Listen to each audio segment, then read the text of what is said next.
tous les problèmes techniques. Donc, comme on a un seul micro, ce que je vais faire, c'est que je vais te poser quelques questions, puis après, je vais te passer le micro pour que tu puisses un peu développer. Donc, en gros, tu es arrivé relativement récemment dans la communauté. Tout à l'heure, début d'après-midi, tu as fait une super performance au Pyraminx. Donc, tu as fait le deuxième meilleur temps français qui a jamais été fait en single et en moyenne. Donc, derrière Diego qui a arrêté maintenant et devant Jules. Donc, c'est vraiment très impressionnant. Et donc, les questions de base, déjà, c'est savoir depuis quand tu cubes, quand est-ce que tu t'es mis au Pyra, quelle méthode tu utilises, voilà, et est-ce que tu es content de ta performance de ce matin, est-ce que tu peux faire mieux, etc. Donc, je vais te laisser te présenter et nous expliquer un peu tout ça. Bonjour. Du coup, j'ai commencé le speedcubing en février 2021. Après le Pyraminx, j'ai commencé à tryhard il y a un an, oui, en janvier 2024, quand j'ai acheté mon premier, un vrai Pyraminx. Et puis j'ai commencé à tryhard et à prendre des méthodes. Et actuellement, j'utilise L4E.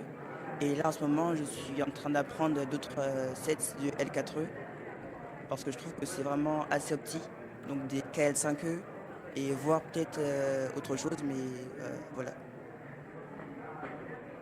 Ok, super. Du coup, il y a deux choses qui me viennent en tête.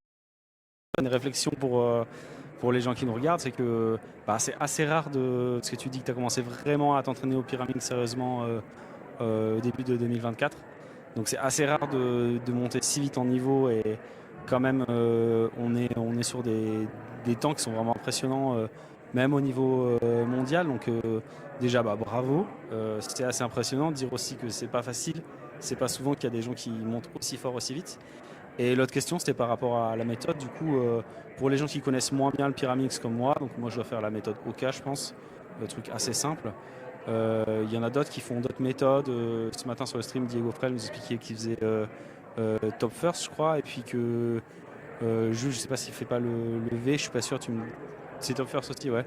Est-ce que tu peux me dire un peu la différence et un peu qu'est-ce que c'est les étapes de ta méthode et les algos qui vont avec, combien on a et qu'est-ce qu'il faut faire avec?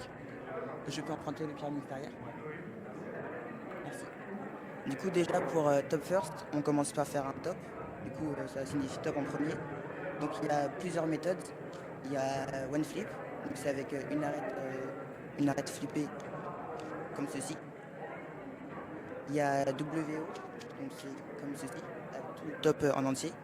Et il y a aussi Nutella, où c'est comme ceci. Ça fait, je sais pas comment expliquer, mais Ouais, c'est deux arêtes qui sont inversées, c'est ça? ouais. C'est deux arêtes qui sont inversées. Et du coup, la différence avec L4E, c'est que L4E, on commence par faire un V. Donc un V, tout simplement la lettre. Et après, on finit avec un algorithme. Donc en l'occurrence, moi je vais faire ça pour équiper la UF. Et donc voilà. Et il y a 42 algorithmes en tout pour L4E. Ok. Donc là, on n'a pas montré avec les tips. Donc pour les gens qui connaissent pas trop, les tips, c'est ces pièces qui se mélangent pas vraiment. C'est-à-dire que vous pouvez toujours les remettre en un mouvement, mais quand on fait les compétitions, elles sont mélangées. Donc il faut aussi les ajuster, en plus de résoudre les autres pièces.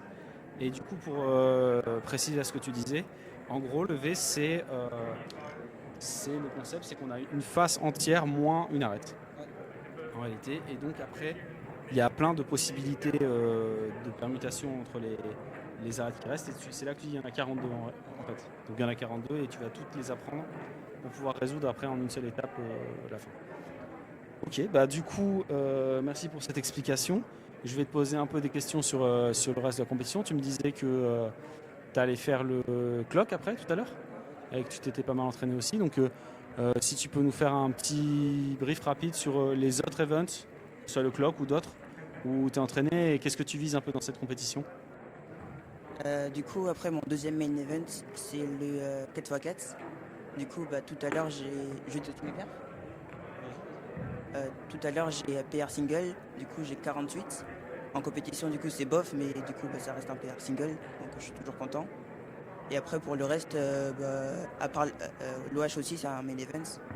Donc, j'ai fait 19,8 AVG, donc c'est PR. Et c'est aussi bof. Et puis, voilà pour les épreuves où je me suis entraîné. Ok, merci. Et pour finir, je vais te poser une dernière question. Par rapport à la compétition, l'ambiance, la communauté, je voulais savoir, vu que bon, tu as commencé assez récemment, comment tu te sentais dans la communauté, que ce soit en ligne, le Discord, etc. Si ça te plaisait, si c'était quelque chose qui te motivait, etc., de discuter avec les autres et tout.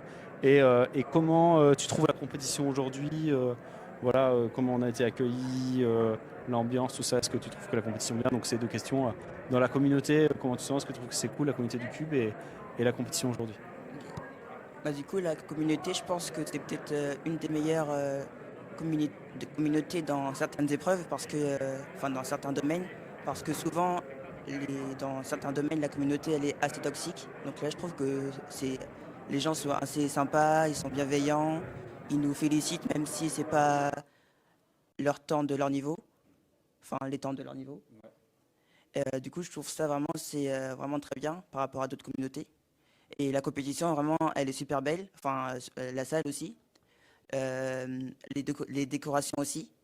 J'ai bien aimé les cubes en haut, c'est assez stylé. Et puis, bah ouais. Bah, sinon, je trouve que c'est assez sympa qu'il y ait un stand à tout cube, du coup, le sponsor de la compétition. Et puis, bah, la compétition se passe bien pour l'instant. Ok, bah merci beaucoup. Bah, je vais te laisser aller t'entraîner pour le clock du coup. Ouais. Et puis pour la suite de la compétition, profiter. Et merci encore d'être venu avec nous, c'était cool. Et pour, voilà, pour les spectateurs, on fera d'autres interviews dans la suite du week-end. Donc on ne sait pas encore avec qui, mais voilà. Je vous laisse reprendre la suite de la compétition en regardant le Square One et à plus tard. Merci.